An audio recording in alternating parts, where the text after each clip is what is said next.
many of you have traveled to a city where you do not know the local language? During the disaster?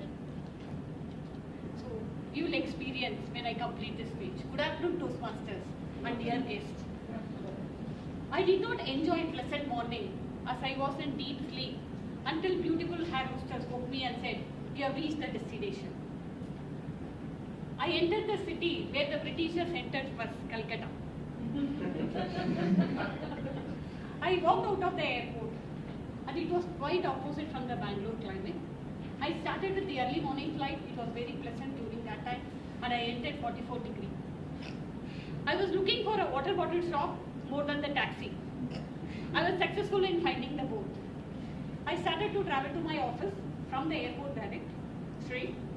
And the city was very colorful with lot of flags around and lot of posters as it was election time. I reached office and I completed my day. Around 7 o'clock, I took Ola and reached my hotel, the Sonata, comfortable place to stay. The male receptionist did a warm welcome with a broad smile and gave me the room. I was so tired after travel, still I remember to order Bengali fish. I completed my dinner. The day was closed. It was 11th April 2016. The next day started, again in a hot city with lot of client meetings. I was almost on the road looking for a cool drinks and whatever can make me cool because I was always I was from the city of Chennai. Still I felt Calcutta is still more hotter than Chennai. Then after Tyson, my colleague dropped me back to the hotel. Even after that tiredness, I don't want to try Bengali fish. So I took my Google Guru, looked for a nearest restaurant and I walked to the vegetarian restaurant on a silent road. Nothing scared me other than a dog who was staring at me. I slowly walked and reached the restaurant and I had Bengali thali. You believe it, Bengalis are as sweet as rasgullas. They host their guests very well and it was a very nice restaurant. I had a nice dinner, came back very peaceful. The third day again started. The sun came before I woke up. I started to be on the road again on the client meetings. And luckily the client meeting was over by 4. Women has a time now in a different city. What else she'll do? Go for a shopping. Chose a Gadia hut. It's a shopping road. So I've been there and I started to see a tiny dresses which will not fit me. I said, okay, this is for my daughter who's 5 years old. She can wear it only in 20 years, but still I like the dress. So I started to think in future, oh, she would like in this dress. When she grows, she wears. All the thoughts were about the future. I completed all my purchase and I back to the hotel again.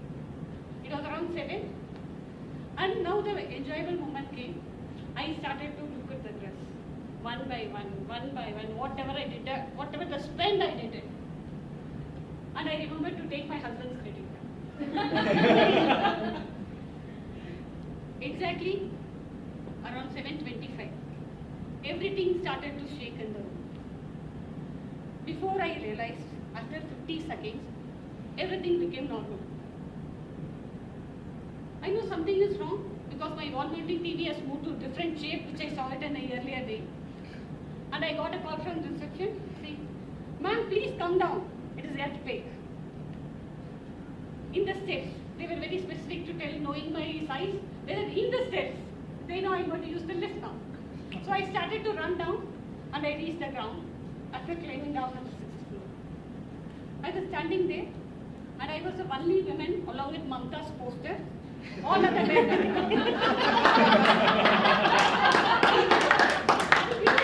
Power cut. Everything is dark now. And I remember to take my iPhone. I take my phone and run. So I ran it and I went down and I'm standing there, no network. No power, no network, no women. I said, what am I going to do now? I do not know Hindi. I do not know Bengali. None of my loved ones is reachable now. I tried calling to say there is an earthquake. What should I do now? Who to take the advice?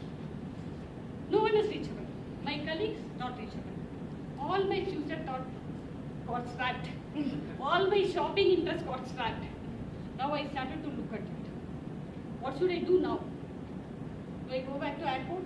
How to go? How far from airport is from here? Do I believe that taxi driver locally? What is the last flight I have? Would I be able to take the ticket? Everything started to think on the current situation. And I did not have a choice.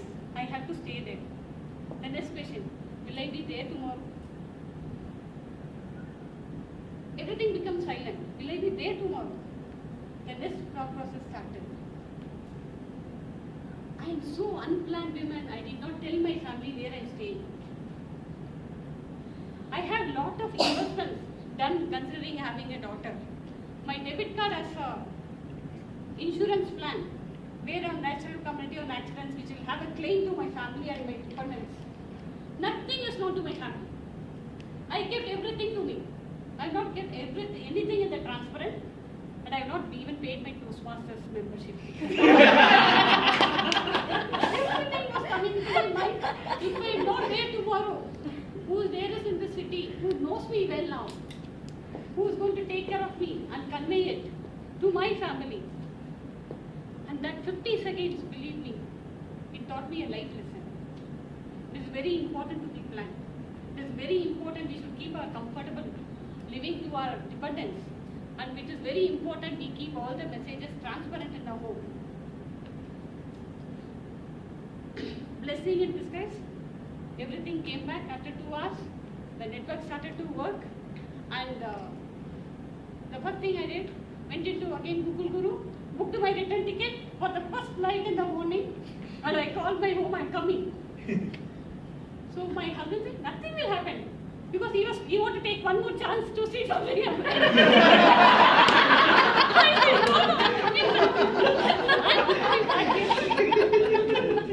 And I took the first flight, entered the home.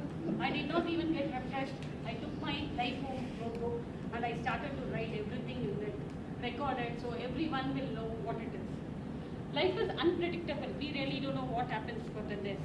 So it is very important to be transparent, keep everything dependable so we will live comfortable living. Thank you.